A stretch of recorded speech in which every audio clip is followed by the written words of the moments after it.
Another article for your consideration. I feared the loss of Roe v. Wade, so I had a vasectomy. The author talks about how he and his girlfriend knew they didn't want more children, and so they were thinking about more long-term contraceptive options, but hadn't really made up their mind. And then Texas passed the heartbeat law. They live in Texas. And so then he thought he should probably get a vasectomy, but he was uncomfortable with it, and so he hadn't quite done it yet. And then in May, the Supreme Court had the leaked draft saying they were going to overturn Roe v. Wade, and he decided, yeah, he should definitely get a vasectomy.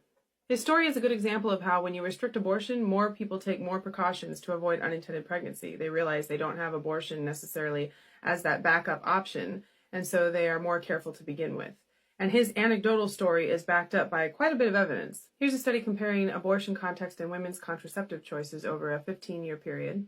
The study found that women who lived in states with less access to abortion were significantly more likely to use highly effective contraception than women who lived in states that were more open to abortion.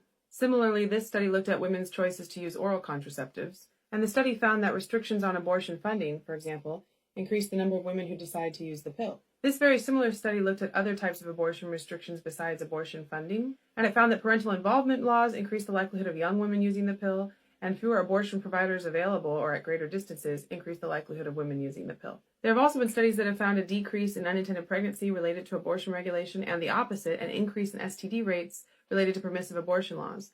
You can see links to those studies and more here.